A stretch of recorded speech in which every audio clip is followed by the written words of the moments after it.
بسم اللہ الرحمن الرحیم۔ اللہم صلی علی محمد وآل محمد۔ السلام علیکم، آپ کا سراج الفواد وسیم۔ 20 جون 2026 رات تقریباً 11:15 کے قریب مارس یعنی منگل وہ اپنے گھر سے نکل کر ایریز سے ٹرانزٹ کر برج ثور میں داخل ہو جائے گا۔ یہاں پر باقاعدہ اس نے ایریز میں ایک روچک یوگ بنایا ہوا تھا۔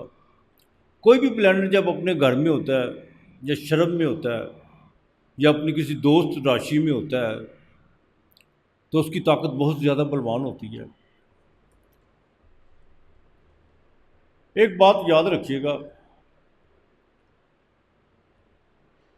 منگل جیسا کہ آپ جانتے ہیں اس کے دو باقاعدہ ڈپارٹمنٹ ہیں، ایک فائر ہاؤس، دوسرا واٹر سائن۔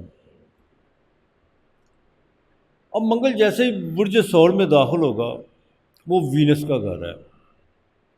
منگل جو انسان کے اندر جو بلڈ دوڑتا ہے، قوت ارادگی، غصہ، پاور، اعصاب کا مضبوط ہونا، یہ سارے منگل سے ریلیٹڈ ہے۔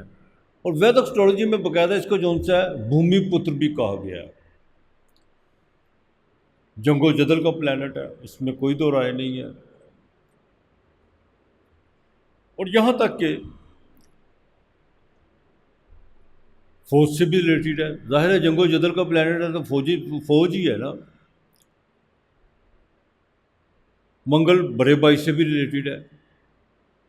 اب یہ برج ثور جو باقاعدہ ٹورس کی راشی ہے، یہ مٹیریلسٹ راشی ہے۔ حالانکہ منگل اور وینس کی جونسی ہے بالکل ان فرینڈ ہے، کوئی اتنے ان کے آپس میں فرینڈ نہیں ہے یہ دونوں پلانٹ۔ لیکن منگل یہاں پہ جا کے مول طور پہنچ گیا دوسرے گھر میں۔ اب یہ جو دوسرا گھر ہے کال پرش کنڈلی کا، برتھ چارٹ کا، اب یہ دوسرا گھر کیا ہے؟ انسان کا بولنا، انسان کا کھان پان، خاندان، ویلتھ، نفع نقصان، یہ ساری چیزیں دوسرے گھر سے ریلیٹڈ ہے۔ مٹیریلسٹ راشی اسی لیے اس کو کہا گیا۔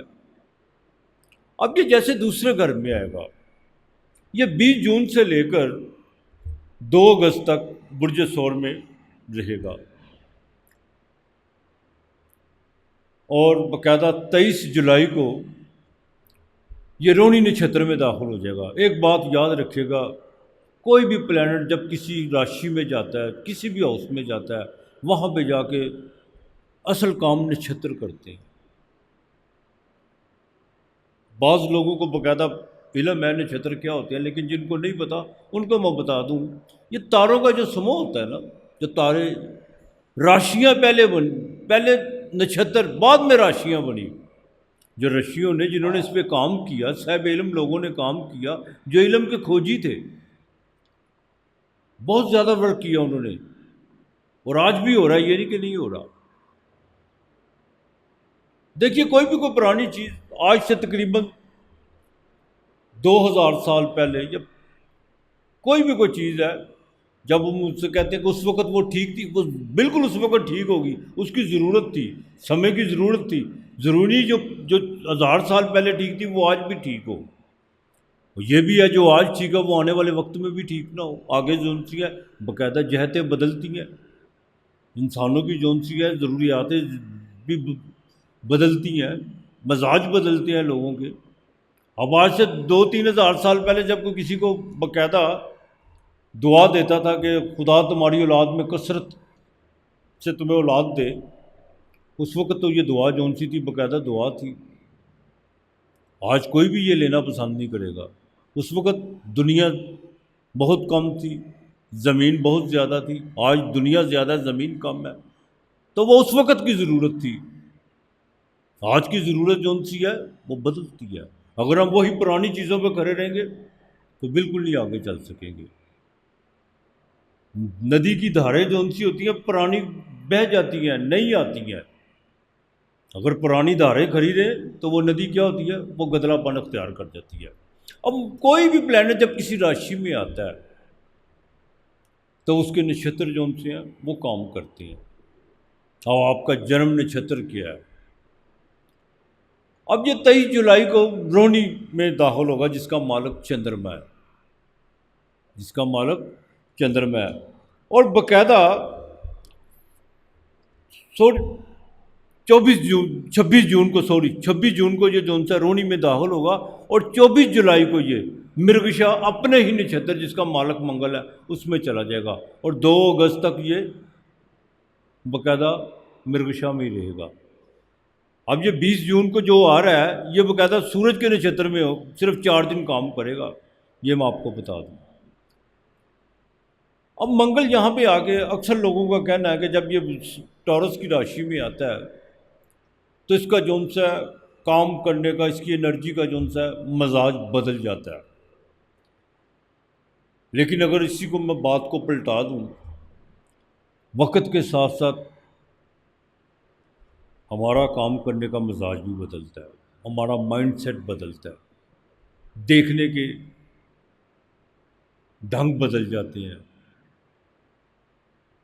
تو لہذا یہ جو پلانٹ کی انرجی ہوتی ہے یہ اپنا کام ضرور کرتی ہے، اس میں کوئی دو رائے نہیں ہے. جیسے میں نے کہا منگل آپ کی رگوں میں جون سا دوڑتا ہوا میرے سمیت خون ہے. منگل ہی ایک ایسا پلانٹ ہے جو انسان کو باقاعدہ قوت ارادگی کی طرف جون سا ڈسیزن میکر جو لوگ ہوتے ہیں جو فوراً فیصلہ کرتے ہیں، یہ ساری منگل کی مہربانی ہے.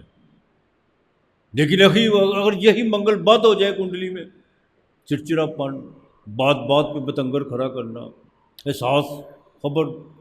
احساس نام کی چیز نہیں ہوتی ان لوگوں میں، یہ منگل بد کے اثرات ہوتے ہیں. لیکن میں پھر کہوں گا نچھتر کا بڑا ہاتھ ہوتا ہے.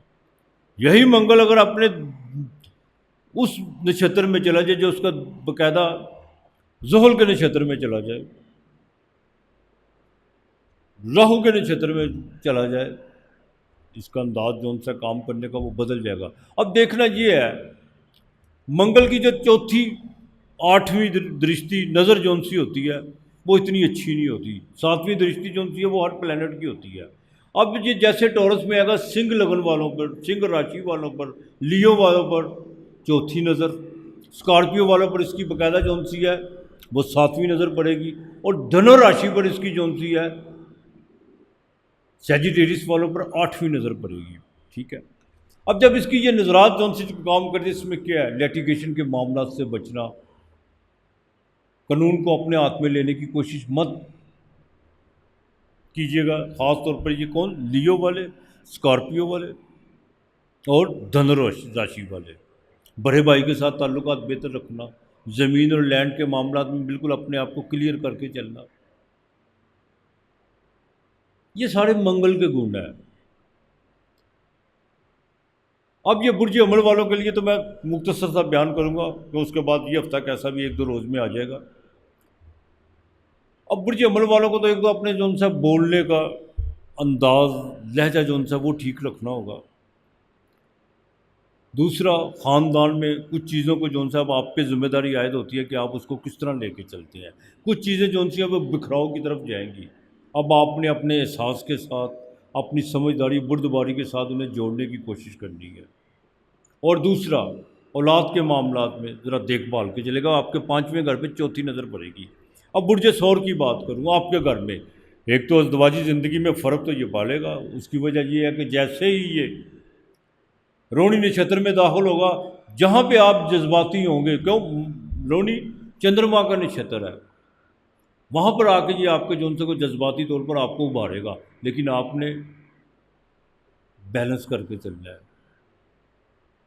بالکل بیلنس کر کے چلنا ہے. آپ نے اپنے بزنس کے معاملات میں ذرا بہتری، اور بلڈ پریشر کے مریضوں کو ذرا خاص خیال رکھنا ہوگا. اب برج جوزا جیمنائی والے، ان کے 12ویں گھر میں، یہ آپ کے 6 گھر کا مالک بھی ہے اور 11ویں گھر کا مالک بھی ہے. دیکھیں، دشمنوں سے ذرا محتاط رہنے کی کوشش کیجیے گا، اور خاص طور پر اپنے ذرا اخراجات پہ کنٹرول کرنے کی کوشش کیجیے گا. وہ پرانی باتیں ہوگی کہ ماموں کے خاندان سے، آج کل کسی کے پاس اتنا وقت نہیں ہوتا کہ ماموں کے گھروں میں کوئی گھسا رہے یا کوئی آئے. وہ وقت کے تقاضے جو ان سے تھے کچھ اور تھے. اب لوگوں کو ٹائم نہ ہونے کے باوجود بھی رشتے جو ان سے تھے وہ بڑے قریب ہوتے تھے، اب وہ چیزیں نہیں ہیں۔ میں نے کہا نا، وقت کے ساتھ ساتھ چیزیں بدلتی ہیں۔ اب آبو ماموں مل گئے، ٹھیک ہے، فون پہ ہیلو آئے ہو گیا تو ٹھیک ہے، باقی یہ آپ کے 11ویں گھر کا مالک ہے۔ سفر پہ بالکل کوئی خرچہ آ سکتا ہے، آس امید کسی پر باندھنے کی کوشش مت کیجیے گا۔ اب برج سرطان کی بات ہوگی، یہ آپ کے 11ویں گھر میں، ہاں یہاں پر آ کر آپ کو جو ان سا کوئی لمبی یاترا، کو لمبا سفر کروا سکتا ہے، پراپرٹی کے معاملات بہتر بالکل ہو سکتے ہیں، اور خاص طور پر وہ بچے جو بیالوجی، فزکس اور کیمسٹری سے ریلیٹڈ ہیں، ان کے لیے بڑا سنہری موقع ہے۔ یہ جیسے ہی روہنی نچھتر میں داخل ہوگا 24 جون کو، اور باقاعدہ جولائی تک آپ نے جو سے اپنے سبجیکٹ پہ ان کو فوکس کر کے چلنا ہے، ان شاء اللہ تعالیٰ آپ کو کامیابی ملے گی۔ اب برج اسد والے، ان کے 10ویں گھر میں، 10ویں گھر میں تو یہ عارضی طور پہ بلوان ہوتا ہے، اس میں کوئی دو رائے نہیں ہے، لیکن چوتھی نظر پڑ رہی ہے۔ جہاں پر غلطی کریں گے، جہاں پر آپ قانون کی خلاف ورزی کرنے کی کوشش کریں گے، وہاں پر آپ کی پکڑ ہو جائے گی، یہ بات یاد رکھیے گا۔ کہ سورج بھی آپ کے جون سا وہ آپ کے 11ویں گھر میں ضرور ہے، لیکن جوپیٹر اور وینس وہ بھی 12ویں گھر میں ہے، تو ان چیزوں کا ذرا خاص خیال کر کے چلیے گا۔ ہاں اپنے پروفیشنل کے معاملات میں وہاں پر آپ جو سا آپ کو ڈسیزن فوراً کرنے ہوں گے، اور ان شاء اللہ تعالیٰ پروفیشنل بزنس میں آپ کو کامیابی ضرور مل سکتی ہے۔ اب برج سنبلا کی بات ہوگی، ان کے 9ویں گھر میں، 9ویں گھر کا جو منگل ہوتا ہے، مریخ، یہ آپ کے 3رے گھر کا مالک ہے۔ جتنی محنت کریں گے آپ کا بھاگیہ اتنا آپ کا کام کرے گا۔ والد کے ساتھ پراپرٹی کے معاملات، بڑے بھائی سے لے کر جتنے بھی آپ کے معاملات ہیں، ان کو ذرا بہتر رکھنے کی کوشش کیجیے گا۔ اور دوسرا، الکوہل بالکل استعمال کرنے کی کوشش مت کیجیے گا، آپ کو باقاعدہ دعوتیں ملیں گی، اس چیز کا ذرا خاص خیال کر کے چلیے گا۔ اب برج میزان، لبرا، تلا راشی، 8ویں گھر میں منگل، بواسیر کا خاص خیال رکھنا ہے آپ نے، مرغن غذاؤں سے پرہیز کیجیے گا، اور تھوڑے سے مالی معاملہ جو ان سے وہ ڈسٹرب ہوتے ہوئے نظر آئیں گے، تھوڑے سے معاملات ڈسٹرب ہوتے ہوئے نظر آئیں گے، اور چوٹ لگنے کا اندیشہ، ڈرائیونگ کرتے وقت ذرا احتیاط کر کے چلیے گا۔ برج اکرب، اسکارپیو، 8واں گھر، 7ویں گھر میں منگل وبال کا، ازدواجی زندگی میں دیکھ بھال کے چلیے گا۔ اور دوسرا سب سے جو اہم بات ہے، بزنس پارٹنر کے ساتھ اپنے جو تحریری معاملات ہیں، ان کو بجائے تحریری معاملات کو مکالمے سے حل کرنے کی کوشش کیجیے گا۔ جذبات میں آ کے بالکل کچھ زبانی جمع خرچ جہاں پہ کریں گے، وہاں پہ معاملات خراب ہوں گے۔ برج کوس، سیجیٹیریس، 6 گھر میں، صحت تو آپ کی اچھی کرے گا، مخالفوں کو بھی جو ان سے منہ کی کھانی پڑے گی، لیکن پھر بھی نیا مخالف بالکل پیدا کرنے کی کوشش مت کیجیے گا، اور جادو ٹونے سے تھوڑا سا پرہیز کیجیے گا کہ میرے پہ یہ ہو گیا، وہ ہو گیا، ایسی باتوں پہ زبان پہ لانے کی کوشش مت کیجیے گا۔ اب برج جدی، کیپریکون، مکر راشی، 5ویں گھر میں منگل، بالکل نئے تعلقات تو آپ کی استوار کرے گا، اس میں کوئی دو رائے نہیں ہے، لیکن تھوڑے سے مٹیریلسٹ چیزوں میں جو ان سے نا آپ کا رجحان بہت زیادہ بڑھے گا، کچھ آسائشوں کو جو ان سے آپ باقاعدہ اچیو کرنے کے لیے کوئی نئے نئے تجربے کرنے کی کوشش کریں گے، اور اس میں آپ کو باقاعدہ کامیابی بھی ہو سکتی ہے۔ اب برج دلو والوں کے لیے ایک تو آپ کو ہارٹ کا خاص خیال کرنا ہے، 4تھے گھر میں منگل، اپنے پروفیشنل کے معاملات کو بڑی سنجیدگی سے لے کے آپ نے چلنا ہے۔ پراپرٹی کا لین دین کے معاملات میں کسی تیسرے فرد کو آپ نے بیچ میں ڈالنے کی کوشش نہیں کرنی، اور جو بھی کرنا ہے اپنے کندھوں پہ، بل بوتے پہ کرنا ہے بس، اور کسی کو نہیں آپ نے ساتھ لے کے چلنا۔ اب بات ہوگی برج حوت، پائسیس کی، آپ کے 2 گھر کا مالک 3رے گھر میں، محنت تو آپ کو کروائے گا، اس میں کوئی دو رائے نہیں ہے، رزلٹ بھی آپ کو اس کے اچھے ملیں گے، چاہے پراپرٹی کے معاملات میں ہو یا جو بھی ہو۔ اور جن کا باقاعدہ برج حوت والوں کا الیکٹریشین سے جو ریلیٹڈ لوگ ہیں، جو باقاعدہ الیکٹریشین کے جو سامان وغیرہ، کاپر وغیرہ، ان سے آپ کو باقاعدہ فائدہ ہو سکتا ہے، اس میں کوئی دو رائے نہیں ہے۔ دیکھیے، کسی بھی پلانٹ نے کوئی 45 دن کی کسی کی چال ہے، کسی کی مہینے دن کی ہے، کسی کی 2.5 سال کی ہے، جو آتا ہے وہ جانے کے لیے آتا ہے، لیکن ایک بات یاد رکھیے گا، جو انسان باقاعدہ جاگ کے اپنے آپ کو لے کے چلتا ہے، وہ کبھی بھی مات نہیں کھاتا، صرف تھوڑا سا جاگروک ہو کے چلنا ہوگا آپ کو۔ جو پلانٹ آتے جاتے ہیں، گرہن بھی لگتے ہیں، آتے ہیں جاتے ہیں، لیکن کیا ہوتا ہے، میں ان شاء اللہ تعالیٰ اگلے پروگرام میں آپ سے ایک واقعہ ذکر کروں گا کہ انسان کو پتہ نہیں ہوتا وہ کیا بول رہا ہوتا ہے. اس کا ہاتھ، اس کی زبان، اس کا مائنڈ اس کے کنٹرول میں نہیں ہوتا. بعد میں سوچتا ہے کہ میں نے کیا کیا ہے، لیکن پھر کیا ہوتا ہے، وقت گزر گیا ہوتا ہے. تو لہٰذا ایک تو منگل کے دن جن پر چوتھی، ساتویں اور آٹھویں درشٹی ہے، لیو والوں پر، اسکارپیو والوں پر دھنرا، منگل کے دن گوشت نہیں آپ نے کھانا. منگل والے دن آپ نے گوشت بالکل نہیں کھانا. زمین کے ساتھ زیادہ اٹیچ رہنے کی کوشش کیجیے، چاہے 2 گھنٹے زمین پہ لیٹیں. اور دوسرا، کسی کو خون کی ضرورت ہے، بالکل اپنا جو سا بلڈ بینک میں جا کے اپنا خون دیں. منگل کا بہترین اپائے یہ ہے، بہترین اپائے یہ ہے. باقی منگل دوسرے گھر میں اپنا بولنا ٹھیک کر لیں، انشاءاللہ اللہ بہتر کرے گا. اپنا اور اپنے پیاروں کا خیال رکھیے گا، ارد گرد کا ماحول صاف رکھیے گا. آج اتنا ہی. خدا حافظ.